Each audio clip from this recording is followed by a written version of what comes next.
ഭാര്യ രചന Manisha K M. രാവിലെ നിർത്താതെയുള്ള അലാറമണി കേട്ട് പതിയെ അത് ഓഫ് ചെയ്ത് ആയാസപ്പെട്ടവൾ കണ്ണു തുറന്നു. ഓ ഗോഡ്, ടൈം 6:30 ചാടി പിടിച്ചെഴുന്നേറ്റ് ബാത്റൂമിലേക്ക് ഓടി. നല്ലൊരു കുളി പാസാക്കി തിരിച്ച് റൂമിലേക്ക് വന്നു. കണ്ണാടിക്കുമ്പിൽ നിന്ന് മുടി ചീവി ഒതുക്കി കട്ടിലിൽ പുതച്ച് മൂടിക്കിടന്നുറങ്ങുന്ന കെട്ടിയോനെ കണ്ടപ്പോൾ ശരിക്കും കാലിൽ നിന്ന് ദേഷ്യം ഇരച്ച് കയറുന്നുണ്ടായിരുന്നു. ഒലവരാതി കിടന്നുറങ്ങാൻ നോക്കി. പ്രേമിച്ചേർന്നപ്പോ എന്തൊക്കെ വാഗ്ദാനായിരുന്നു. കിടക്കുന്ന കിടപ്പുണ്ട് ഒറ്റ ചവിട്ട് വെച്ച് കൊടുക്കാൻ തോന്നും. സ്വന്തം വീട്ടിൽ 8 മണിയാവാത്ത കണ്ണുറക്കാത്ത ഞാനാ ഇപ്പോൾ 6 മണിക്ക് എഴുന്നേറ്റ് കുളിച്ച് റെഡിയായി നിൽക്കുന്നത്. കാലം പോയൊരു പോക്കേ. അപ്പോഴാണ് അമ്മ പറഞ്ഞെന്ന കാര്യങ്ങൾ മനസ്സിൽ ഓർമ്മ വന്നത്. 1, ഭർത്താവിന് ദൈവത്തെ പോലെ കാണണം. 2, ആ അച്ഛനും അമ്മയ്ക്കും നീ നല്ലൊരു മകളായിരിക്കണം. 3, എല്ലാ ജോലികളും ചെയ്യാൻ ശ്രമിക്കണം. ഇനി അറിയില്ലെങ്കിൽ പഠിക്കാൻ ശ്രമിക്കണം. 4, മൂത്തവരോട് തറുതല പറയാതെ അവർക്ക് അർഹിക്കുന്ന ബഹുമാനം നൽകണം. ഇനി മനസ്സിലോർത്തുകൊണ്ട് നിന്ന 100 പേജിന്റെ ബുക്ക് ചിലപ്പോൾ തികയാതെ വരും. അതുകൊണ്ട് ഉറങ്ങിക്കിടക്കുന്ന മനുവേട്ടനൊന്ന് പുച്ഛിച്ച് അടുക്കളയിലേക്ക് നടന്നു. അമ്മായിയമ്മ ഓൾറെഡി ഹാജർ വെച്ചിട്ടുണ്ട്. അതുകൊണ്ട് പതിയെ അമ്മക്കടുത്തേക്ക് നടന്നു നീങ്ങി. ആദ്യമായിട്ടാണ് അടുക്കള കാണുന്നത്. അതുകൊണ്ട് തന്നെ കാണാത്ത ലോകത്ത് വന്ന പോലെ തോന്നി. അമ്മയുടെ കാലിൽ തൊട്ട് അനുഗ്രഹം വാങ്ങി. ചുമ്മാ പ്രഹസനം. അമ്മ പറഞ്ഞിരുന്നു ഇങ്ങനെ ചെയ്യാൻ, അതുകൊണ്ട് ചെയ്തു, അത്രമാത്രം. അയ്യോ, ഇതെന്താ മോളെ ഈ കാണിക്കുന്നത്? എഴുന്നേൽക്ക്. പതിയെ എഴുന്നേറ്റ് അമ്മയെ നോക്കി ചിരിച്ചു. അമ്മയ്ക്ക് എന്താ ഞാൻ ചെയ്തു തരേണ്ടത്? വളരെ മാന്യതയോടെ ചോദിച്ചു. ഏയ് മോളൊന്നും ചെയ്യണ്ട, അമ്മ ചെയ്തോളല്ല. അത് പറഞ്ഞാൽ പറ്റില്ല, എനിക്ക് അടുക്കളപ്പണി എന്ന് പറഞ്ഞ ജീവനാ. അമ്മ ധൈര്യം പറഞ്ഞു. ഞാനെന്താ ചെയ്യേണ്ടത്? ചുമ്മാ ചാണക്ക് പറഞ്ഞതാ. ദൈവമേ, അറിയാൻ പാടില്ലാത്ത പണിയൊന്നും പറയല്ലേ. ആ എങ്കിൽ ആ തേങ്ങ പൊട്ടി ഞാൻ ചരുവിത്താ. എൻ്റെ ശിവനെ, ഞാൻ പെട്ട്. ഭാവം വേഗം മാറ്റി ഒരു ചിരിയോടെ അമ്മയുടെ കയ്യിൽ നിന്ന് തേങ്ങ വാങ്ങി പുറത്തേക്ക് നടന്നു. ഇതിപ്പോൾ എവിടെ ഇട്ടാ പൊട്ടിക്കുന്നത്? ചുറ്റൊന്ന് കണ്ണോടിച്ച് നോക്കി. അപ്പോഴാണ് അലക്കുകയിൽ കണ്ടത്. നേരെ അങ്ങോട്ട് വെച്ച് പിടിച്ചു. ഇതിലെറിഞ്ഞ് പൊട്ടിക്കാം. കറക്റ്റായിട്ട് ഉന്നം വെച്ചെറിഞ്ഞു. കറക്റ്റായി പല പീസുകളായി തേങ്ങ പൊട്ടിച്ചു തരും. ഞാൻ അവിടെ കിടന്ന് കൈകളടിച്ച് ചാടിത്തുള്ളി. ആദ്യമായി തേങ്ങ പൊട്ടിച്ചൊരു കുട്ടിയുടെ സന്തോഷം അത് നിങ്ങൾക്ക് പറഞ്ഞാൽ മനസ്സിലാവില്ല. പല പീസുകളായി കിടക്കുന്ന തേങ്ങ പെറുക്കിയെടുത്ത് അമ്മയ്ക്കരികിലേക്ക് ഓടി. എന്താ മോളെ ഇത്? അമ്മായിയമ്മ എന്നെ എൻ്റെ കയ്യിലിരിക്കുന്ന തേങ്ങയും മാറി മാറി നോക്കിക്കൊണ്ട് ചോദിച്ചു. അല്ല, അമ്മയിലെ പറഞ്ഞ തേങ്ങ പൊട്ടിക്കാൻ. അത് ഞാൻ ഒരു വിക്കലോടെ പറഞ്ഞു. അമ്മ കിടന്ന് ചിരിയോട് ചിരി. എൻ്റെ മോളെ, തേങ്ങ പൊട്ടിക്കുന്നത് ഇങ്ങനെയാ എന്നും പറഞ്ഞൊരു തേങ്ങ എടുത്ത് കയ്യിൽ വെച്ച് വാക്കത്തി കൊണ്ട് അതിൻ്റെ നടുഭാഗത്തായി വെട്ടി അത് കറക്റ്റായി പിളർന്ന് 2 ഭാഗങ്ങളായി. ദൈവമേ, ഇങ്ങനെയായിരുന്നു തേങ്ങ പൊട്ടിക്കുന്നത്. അതിനാണ് ഞാൻ ഈ കോപ്രായം കാണിച്ചു കൂട്ടിയത്. മനസ്സിലോർത്ത് അമ്മയെ നോക്കി നിഷ്കുഭാഗത്തോടെ നിന്നു ഞാൻ. എൻ്റെ അവസ്ഥ കണ്ട് സഹതാപം തോന്നിയുണ്ടാവാം. അത് സാരമില്ലെന്ന് പറഞ്ഞ് അമ്മ അടുത്ത ജോലി തിരക്കിലായി. ഞാനും അമ്മ ചെയ്യുന്നത് നോക്കിയും കണ്ടും നിന്നു. മോളെ, ആ റേസ് കട്ടറിങ് എടുത്തായോ? Race cutter? Pencil cutter, wood cutter, pipe cutter എന്നൊക്കെ കേട്ടിട്ടുണ്ട്. ഈ റേസ് കട്ടർ എന്ത് കുന്താണാവോ? തലപോഞ്ഞ ആലോചനയിൽ മുഴുകി. എന്താ മോളെ നോക്കി നിൽക്കുന്നത്? റേസ് കട്ടറിങ് എടുക്ക്. സോറി അമ്മേ, ഞങ്ങളുടെ വീട്ടിൽ റേസ് കട്ടർ ഉപയോഗിക്കാറില്ല. അതുകൊണ്ട് അത് എന്താണെന്ന് എനിക്കറിയില്ല. റേസ് മുറിക്കുന്ന എന്തെങ്കിലും മെഷീനാണോ അമ്മേ? അമ്മ വീണ്ടും ചിരി തുടങ്ങി. എൻ്റെ മോളെ, അത് ചോറ് കോരുന്ന തവിയ. അയ്യേ, അതായിരുന്നോ? ഞാൻ വെറുതെ ഓരോന്നൊക്കെ ചിന്തിച്ചു കൂട്ടി. ഇനി നാറാൻ പറ്റില്ല. അമ്മ ഇങ്ങോട്ട് മാറി. ഇന്നത്തെ ബ്രേക്ക്ഫാസ്റ്റ് എൻ്റെ വകയാ. മോൾക്ക് ഫുഡ് ഉണ്ടാക്കാനൊക്കെ അറിയോ?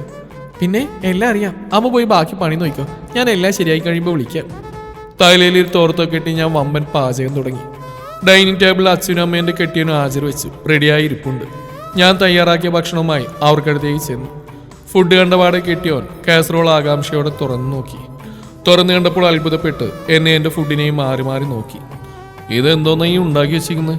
കെട്ടിയോൻ്റെ ചോദ്യം. അയാളുടെ ചോദ്യം കേട്ട് ഞാൻ സംശയത്തോടെ കാസറോളിലേക്ക് നോക്കി. ഇത് പുട്ടല്ലേ? ചേട്ടൻ്റെ കണ്ണിനെന്ത് പറ്റി? ഇതിനെ പുട്ടെന്ന് ആരടി പറയുന്നത്? You bloody ഗ്രാമവാസി. മനസ്സിലോർത്ത് കെട്ടിയോൻ്റെ മുഖത്തേക്ക് തറപ്പിച്ച് നോക്കി. ഇത് ബെഡ്റൂമിൽ വെച്ചായിരുന്നു പറഞ്ഞതെങ്കിൽ നിങ്ങൾ കൊടുങ്ങൽ പറഞ്ഞ് പാട്ട് കേൾക്കായിരുന്നു. മനസ്സിലോർത്ത് ചിരിച്ചുകൊണ്ട് നോക്കി. കഴിക്കും മനിയേട്ടാ, സൗമ്യതയോടെ പറഞ്ഞ് പുട്ട് കോരി പ്ലേറ്റിലിട്ടു. സാധാരണ പുട്ടെന്ന് പറഞ്ഞാൽ ആ കണയുടെ രൂപത്തിലായിരിക്കും ഇരിക്കുന്നത്. ഇതിപ്പോൾ എല്ലാം പൊടിഞ്ഞു കിടക്കുന്നു. ആ പുട്ടെങ്കിൽ പുട്ട് എന്ന് പറഞ്ഞ് കെട്ടിയോൻ കറി ബൗൾ അടുത്തേക്ക് എടുത്തു. നിങ്ങൾ പുട്ട് കണയോടല്ലല്ലോ വിഴുങ്ങുന്നത്, പൊടിച്ച് കറി ഒഴിച്ചല്ലേ കഴിക്കുന്നത്. എന്നിട്ടാണ് കിടന്ന് ഡയലോഗ് അടിക്കുന്നത്. വന്ന ദേഷ്യത്തിന് പരിസരം നോക്കാൻ ഞാൻ ചോദിച്ചു. പറഞ്ഞു കഴിഞ്ഞാണ് അച്ഛനും അമ്മയും അരികിലേക്ക് നോർത്ത്. പതിയെ ഓളി കണ്ടിട്ട് അവരെ നോക്കി. അത് ശരിയാ മോള് പറഞ്ഞു. ഇതിപ്പോൾ നിനക്ക് പൊടിച്ച ടൈം കളയണ്ടല്ലോ. അച്ഛനും എൻ്റെ പക്ഷം ചേർന്നു. ഇത് അച്ഛൻ എനിക്കിട്ട് താങ്ങിയതാണോ അതോ തലോടിയതാണോ? എന്തേലാവട്ടെ, എന്തായാലും അമ്മായിച്ച നൈസാണ്. ഞാൻ പതിയെ കടലക്കറി വിളമ്പിക്കൊടുത്തു. കെട്ടിയവൻ അന്തം വിട്ട് നോക്കി. വേഗം തന്നെ പ്ലേറ്റിൻ്റെ ഒരു സൈഡ് പൊക്കി പിടിച്ചു. നീ എന്തായി കാണിക്കുന്ന മോനെ? അമ്മ മനുവേട്ടനെ നോക്കി ചോദിച്ചു.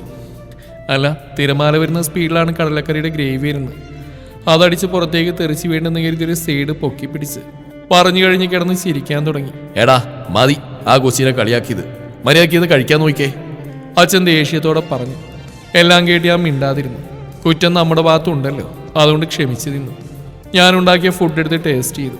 സത്യം പറയാലോ, ഇത്രയും വൃത്തിയായിട്ട ഭക്ഷണം ഞാൻ എൻ്റെ ജീവിതത്തിൽ കഴിച്ചിട്ടില്ല. കടലക്കറി എരിഞ്ഞിട്ട് ഒരു രക്ഷയില്ല. പുട്ട് പിന്നെ പറയും വേണ്ട. ബാക്കിയുള്ളവർ നോക്കിയപ്പോൾ എല്ലാവരും കഴിക്കുന്നു. എൻ്റെ കെട്ടിയാൽ മാത്രം ഒരു ഉരുള വെക്കും, എന്നെ നോക്കും. ഇത് തന്നെ തുടർന്നുകൊണ്ടിരിക്കുന്നു. കഴിച്ചു കഴിഞ്ഞ് എല്ലാവരുടെയും പ്ലേറ്റ് കഴി വെച്ച് ഞാൻ ബെഡ്റൂമിലേക്ക് നടന്നു. ഇനി തൽക്കാലം അടുക്കളയുടെ പടി കടക്കേണ്ടെന്ന ശബ്ദത്തോടെ ജോലിക്ക് പോകും മുന്നേ കെട്ടിയ വീണ്ടും റൂമിലേക്ക് വന്നു. താഴെ വെച്ച് നല്ല താങ്ങിട്ടിയോണ്ട് ഞാൻ വലിയ മൈൻഡാൻ പോയില്ല. നീ വഴക്കാണോ? പതി എൻ്റെ അടുത്ത് വന്നിരുന്ന് ചോദിച്ചു. താൻ എന്നോട് മിണ്ടണ്ട. കല്യാണം കഴിഞ്ഞ ആഴ്ച ഒന്നേ ആയിട്ടുള്ളൂ, അപ്പോഴേക്കും തുടങ്ങി എന്നെ ട്രോളാൻ. പ്രണയിച്ചിറന്നപ്പോൾ ഞാൻ ചക്കരാത്തേൻ അങ്ങനെ എന്തൊക്കെയാ ആയിരുന്നല്ലോ. ഇപ്പം എന്താ ഡെയിലി വന്ന് ട്രോളാനുള്ള ഉപകരണമായോ? എത്ര അടിപൊളി ചെക്കന്മാരാ പുറകെ നടന്നിരുന്നു. അതിന് വല്ലതും കെട്ടിയാൽ മതിയായിരുന്നു. അങ്ങനെയായിരുന്നു ഞാൻ നിന്നെ കൊന്നേനെ. നീ എന്റെയാ, എന്റെ മാത്രം. കേട്ടോടി മത്തക്കണ്ണി. ആ കേട്ടു. മുഖത്തൊരിലോട് പുച്ഛം വരുത്തിയിരുന്നു. എങ്കിൽ ചേട്ടൻ പോട്ടെ മോളെ. എന്താന്ന് വെച്ചാൽ വേന്താ? എന്ത് തരാൻ? ഞാൻ സംശയത്തോടെ മനുവേട്ടനെ നോക്കി. എന്താണെന്ന് എനിക്കറിയില്ലേ? ഇല്ല, എന്തോന്നത്? കുന്തം. ഞാൻ വർക്കിന് പോവാ, ഇനി നിന്നാ വൈകും. അപ്പം ശരി മുത്തേ.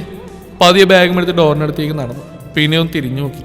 അതെ, തൽക്കാലം അടുക്കളയിൽ കയറണ്ട, ജീവനിൽ കൊതികളോട് പറഞ്ഞ എന്ന് പറഞ്ഞ് കള്ളച്ചിരിയോടെ ഇറങ്ങിപ്പോയി. കുറച്ച് സമയത്തിന് ശേഷം ഞാൻ വീണ്ടും അടുക്കളയിലേക്ക് ചെന്നു. മോൾക്ക് സങ്കടമായോ അവൻ കളിയാക്കിയതിൽ? ഏയ് ഇല്ലമ്മ, എനിക്കിതൊക്കെ ശീലായതാണ്. അവൻ ചുമ്മാ പറഞ്ഞ അതൊക്കെ. ഭക്ഷണം നല്ലതായിരുന്നു കേട്ടോ. മോളെ കെട്ടണമെന്ന് പറഞ്ഞ് കയറ് പൊട്ടിച്ചടന്ന ചെക്കനാ അത്. മോൾ എന്ന് പറഞ്ഞാൽ ജീവനാവന്. കേട്ടപ്പോൾ സത്യം പറഞ്ഞാൽ സങ്കടമാണോ സന്തോഷമാണോ വന്നതെന്ന് അറിയില്ല. കണ്ണിൽ നിന്നും കണ്ണുനീർത്തുള്ളികൾ ഒലിച്ചിറങ്ങി. പതിയെ എൻ്റെ തലയിൽ തടവിക്കൊണ്ട് അമ്മ പറഞ്ഞു. അമ്മയും ആദ്യം ഇങ്ങനെ തന്നെ ആയിരുന്നു. ഒന്നും പാചകം ചെയ്യാൻ അറിയില്ലാഞ്ഞു. പിന്നെ ഇവിടെ വെച്ചെല്ലാം പഠിച്ചത്. അമ്മയ്ക്ക് മോളോട് ഒന്നേ പറയാനുള്ളൂ, നമ്മൾ നമ്മളായിട്ട് ജീവിക്കുന്ന എപ്പോഴും നല്ലത്. അറിയില്ലെന്ന് പറയുന്നത് ഒരിക്കലും ഒരു തെറ്റല്ല. പതിയെല്ലാം പഠിക്കാൻ ശ്രമിച്ചാൽ മതി. അമ്മ പറഞ്ഞു. മോൾക്ക് മനസ്സിലായോ? മനസ്സിലായി എന്ന ഭാഗത്തിൽ ഞാൻ തലയാട്ടി. എന്നാൽ ശരി അമ്മ, ഇപ്പൊ വരാം എന്നും പറഞ്ഞ് മുകളിലേക്ക് നടന്നു നീങ്ങി. ഞാൻ പടിവാതിലിൽ നോക്കിയിരുന്നു. അമ്മ പറഞ്ഞാണ് സത്യം. നമ്മൾ നമ്മളായി ജീവിക്കുന്നതാണ് എപ്പോഴും നല്ലത്. അഭിനയങ്ങളല്ല ജീവിതം.